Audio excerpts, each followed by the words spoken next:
it's basically one team was prepared for how the game was going to go, and I had to laugh at Brolly after the game. Even though I only listened, it just let the TV run on, but I listened to a little bit at the start, and they were debating with Michael Murphy, who's a great player, and I turned that off.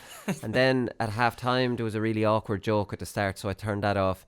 And then after the game, they were eulogising about how brilliant Donegal were when Donegal played the type of football, pretty much played the Tyrone tactics that Brolly used to lynch. Like, there's no consistency to that analysis at all. It's actually shocking.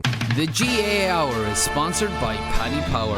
For exclusive content from their GAA ambassadors and other high-profile contributors, check out news.paddypower.com. Right, so I was saying at the start of the show, lads, this was a 4-point hammering. Tyrone weren't at the races at all. Like, I mean, in the most basic sense, for me, looking at this game, is Donegal knew exactly what Tyrone were bringing to the game, and Tyrone hadn't an idea that Donegal were going to go to the defensive lengths that they were going to. So you had one team prepared for exactly the way the game was going to go, and you had another team coming after 10 minutes going, Jesus, I wasn't expecting this. Is that fair? Yeah, Tyrone maybe were expecting a more open game from Donegal, but why they would have thought that is beyond me, because that's not how Donegal play. Wasn't expecting Jamie Brennan now to be getting back plugging up holes. Do you know what I mean? They went very extreme. He did it on occasion, but he played wing forward practically. Yeah, I know, but look, he was trying to get into the middle third and come late onto moves and get ahead of the ball whenever he could. Look, Tyrone had just a poor game all round. I mean, they started really well. They got a couple of great scores at the start. And it was brilliant. all working. Yeah. The diagonal balls were working. But their skill execution kind of let them down. And the way Tyrone, it was a strange one. They performed like you would expect a team playing in a trial match. You know, in a trial match where every lad is worried about his own place and his own performance. So when you go man to man, you just rigidly follow your own man. And even if there's a lad running clean through on goal behind you, it's like, I have my man.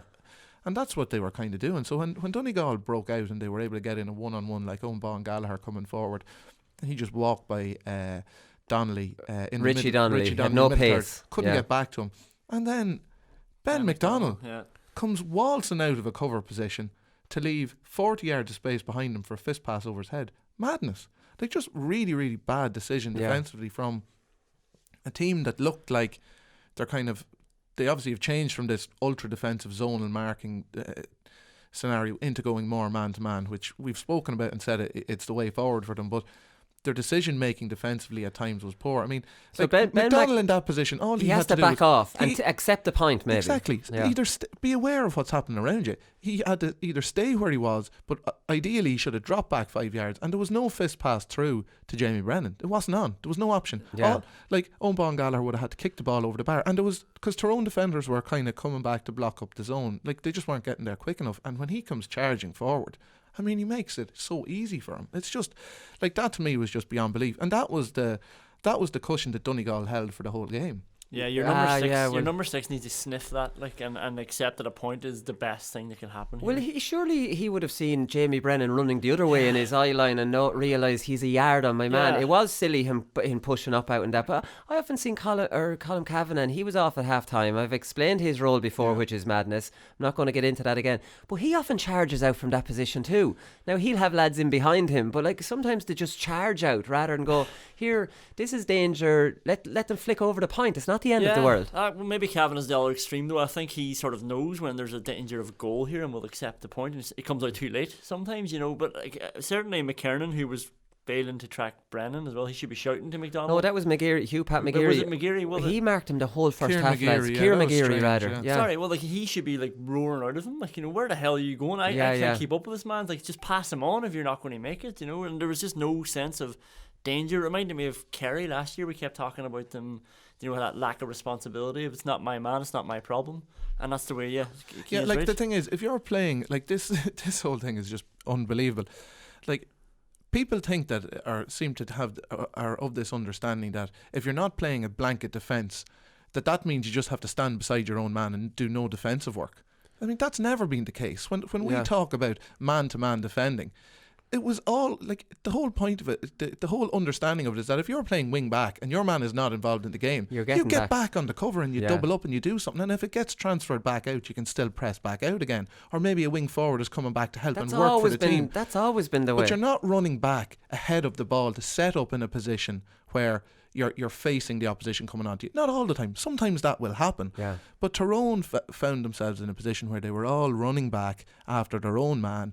Nobody really showing any real defensive intent to block up a scoring opportunity. Now, having said that, when you play against Donegal and you try and press up on them, look, Tyrone did a sort of half-hearted. They neither pressed up on them nor dropped off. They kind of swanned around in the middle third of the field, and then one-on-one, the Donegal man had just take someone on, go by him, and they have such pace, and then they'd have runners off the shoulder, and they just ate them alive. Like, it's a huge culture shock for them to be standing back in zones, watching the opposition coming at them and getting hands on, to actually chasing back towards your own goal. And it's very disorganised then. Do you know what I mean? It's hard. That's not easy. And Donegal get a run on you. And they didn't seem to want to work on that counter-attack. It's like they weren't expecting Donegal to hit them too hard on the counter-attack. I think they were expecting maybe a kicking contest. And they didn't work. Donegal did what Tyrone do to bloody Roscommon or someone like that in the Super 8s. They just broke at pace. And Tyrone didn't have the appetite to track them, or maybe they were worried about their own. You know, it was a mess from Tyrone, if we're being honest. And then even when they got back in there, I mean, Donegal have a lot of quality. So, like, Jamie Brennan is able to pick up the ball on the loop. He's able to just accelerate a few yards and clip a ball over the bar. That will happen. Like, so it was more that Tyrone just were making it. They just got caught a couple of times. The goal was the big one for me, because that was the crucial score in the game. That meant, like, even no matter how dominant Donegal were, they always had that cushion, and it meant that they were able to play a certain way and soak up the pressure and really hit on the counter-attack, because Tyrone were always that bit off them. Just Tyrone had a bad day. They got a lot of handy scores from out under the stand on that side, didn't they? They were just getting easy. Langan got one out there. McHugh got one out there. Brennan clipped in out there. Not a glove being laid on them. Like, and it wasn't unbelievable moves. I accept that there was some good counter-attack moves. But there was also a few moves where, like, there wasn't a point on, and suddenly Donegal are just clipping over an easy point. It was very un-Tyrone-like. Donegal, in fairness, were on it as well. Like, you know, there was a bit of urgency about them every time they had the ball, and like they were sort of working through their patterns a lot more sort of relentlessly than Tyrone were. They went down one wing. If it didn't work, they came back. They had a man coming on the loop. They tried a different angle. They went down the other wing. You know, so they were trying things with a bit of purpose. And I think Tyrone got their matchups wrong as well. Like that example that you use about having Richie Donnelly tracking Owen Gallagher. How does that sort of come about? No, Tomás O'Shea showed that last night. That was like everybody disorganised. Let's pick up someone for the kick out. And I don't know if that's that the best example where you should be so easily picking people up, because it's a kick out, the game's starting again, and even if you're going man for man and you want to play with a more orthodox formation, you should still have a more defensive structure where it's McGeary is picking up Owen Gallagher in defence wherever he's playing in attack. Yeah, you know, there should be some sort of defensive strategy as well. But yeah, no, I agree. But it was a little bit disorganised. But I do agree with Cian's point, especially in the second half. What were Tyrone doing? Because the clip with Tiernan McCann that we're talking about, this was Tyrone pressing up high, ravenous, chasing in packs. Let's go for this game. And then, like 4 or 5 minutes later, you see them, and they're not doing that. And then they're sitting back. And it's like, hang on a minute. It was all over the place. And like, even at the start, like you said, with the Colm McShane, like Colm McShane scored a point from a great diagonal Richie Donnelly ball. Matty Donnelly got another point off a layoff from him from a lovely ball by Richie. They used McShane about 3 times. Really, really outstanding good. In the first 10 minutes, and you're thinking, geez, Tyrone are on it. Well, then the goal went in, and then they stopped getting any sort of foothold in around the middle third, so they couldn't give in good ball.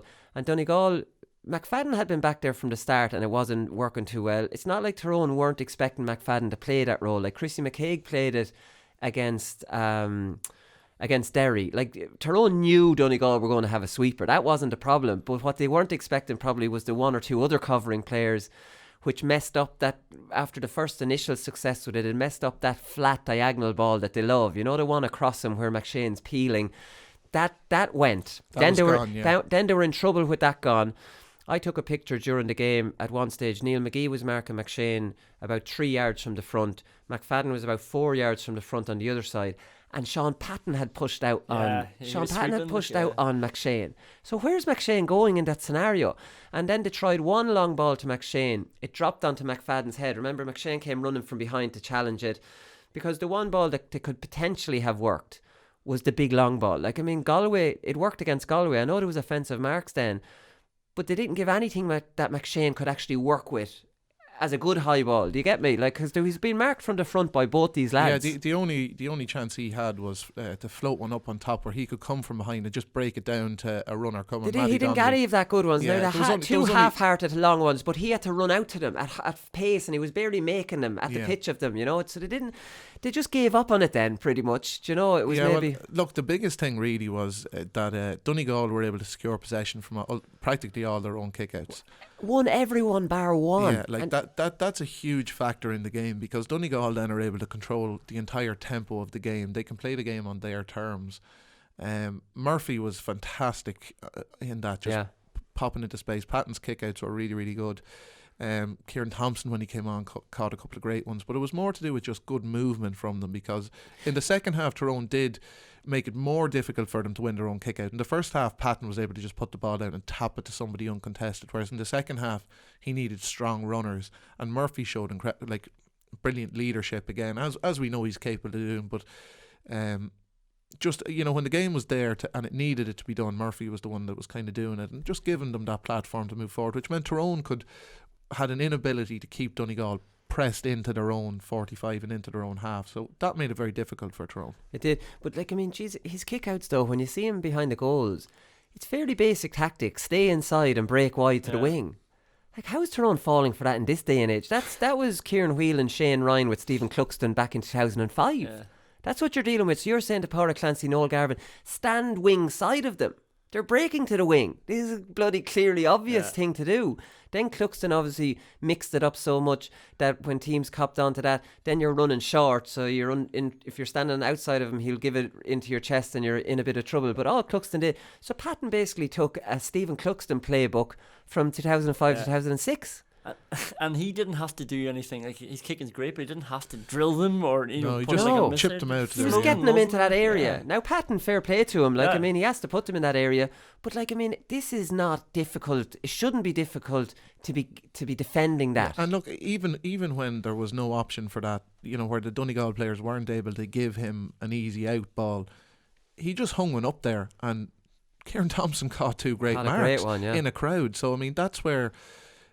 That's where Tyrone needed to do better, because even if they were to win 2 or 3 of the Donegal kickouts in the second half, it gives them some platform in the game. Like, Murphy caught a couple, Thompson caught a couple, that they were contested kickouts that you would expect Tyrone should have at least made that ball go to the ground on a break. Yeah, and they didn't do it. So that was it. It was McFadden's late point. Remember, Donegal were playing keep ball. And that was the contrast to them hunting in packs and McCann and all these, and they 3 or 4 of them tearing down after one fella. And then all of a sudden Donegal are able to play keep ball from play, and Tyrone are kind of allowing them the extra man. It was like, are you pressing up in this second half, or are you dropping off? Or I do think Mickey Hart, when it comes down to it, he has a game plan, and they've only got the one. Because they couldn't adapt in that game. And Dublin would have adapted in that game. They would have adapted. Jason Sherlock would have ran on, kick passes and on, let's move on to a plan B or the running game or whatever the plan B is. That just doesn't happen with Tyrone. They continue on making the same mistakes. Do you believe that a team who has a bad warm-up doesn't play well? Or do you hate that thing, when the manager's talking? I saw a video, though, beforehand. Yeah, I usually hate it, but I saw a video of Tyrone warming up. And that 3v3 where you just have to get the ball over the line? And then once you get it over the line, then you're defending, you have to come back into defence. But Tyrone kept making a balls of this warm-up, and it looked really bad, and it seemed like they brought that sort of slackness into the match as well. Yeah, but I think most importantly, Mickey Hart didn't have any versatility. They didn't have any plan B. And I think they got some matchups wrong, and they didn't adapt in any way to what was happening. That's the thing. No, I do take your point on the warm-up. Maybe not ball not going to hand, but like, obviously you can tell in a warm-up where we're not up for this, lads. You'd often flag that up. You can tell. I think with the way that Donegal were playing with dropping all their men back, Tyrone had to mirror that. It was foolish by Tyrone. Like, unfortunately, that's the way it would. And we were expecting a classic, but Tyrone had to realise that very quickly. Yeah. Donegal have brought something we weren't expecting. Let's go back to 2014 type games. Well, like if you think about it, McKernan, say, just as an example, McKernan playing cornerback or wing back, wherever he ended up playing, he then starts moving forward with Tyrone in possession. Tyrone lose possession and he's all of a sudden chasing back after a Donegal man, where he doesn't need to be pressing up the field. Like Tyrone, when you're playing against a team like that, sometimes you have to play cagey so you don't get caught on the counter. When you're playing against Donegal with the pace and running power they have, that means you do need to have a number of cover players. You can't just have one guy sitting there. You need to have a number. They don't have to be all the way back in your own defence. No, but they're on the outside. But they're on the outside of that screen, so that they're in a position whereby if this breaks down, I can cover. Now Tyrone did, foul very quickly, as did Donegal anytime they lost possession on the counter, but then they just didn't really seem to understand or know what shape they were trying to get back into. Because when you're going man for man, like Tyrone just looked confused. Yeah, they were confused. They they should have just dropped back into zones again. But they had to, because it is confusing. Like if you're trying to mark, if you're given a man marking job in Jamie Brennan, and every time your team gets the ball, he just runs back into his own half back line. How do you mark him? Like, do you just run up with him and then block up your own forward line as well? And give him 80 yards run on you way back and give him, and decide you're going to take a 100-metre sprint race with Jamie Brennan back. I mean, that's stupidity. That's not good play. Because what you say is, well, Jamie Brennan can't hurt me out there, so he's my man, my responsibility. But he can't hurt me out there. So if he's back in that position, I don't need to be right up on top of him. I can keep an eye on him. I can stay in this position where I give myself a couple of yards on him. And when he starts coming up towards the scoring zone, then I can step out on him and press on him hard, or put him under pressure at least. So Tyrone just got that wrong, either on the pitch, or, to be honest with you, I think it was more on the pitch they got it wrong than say on the training field or the directive before the game, because these guys are experienced players now. They should know how to play a game of football. Yeah. They would understand what to do and what not to do. So I think that in a game when it happens in that manner, there's so many moving parts that it's very hard for a manager. There's no time out. The management can't come out and speak about this on the spot. So I'm not giving the Tyrone management a free pass entirely, but I'm not laying all the blame on their door either, because I don't think that would be fair. Yeah, because players should be able to adapt as well. The Tyrone management can't take responsibility for Ben McDonald running himself out of position for them to concede the goal, the crucial score in the game. How can they take responsibility for that? That's him on the pitch making a really, really bad decision, in a defensive position that I would say is basic from under 12s or under 14s.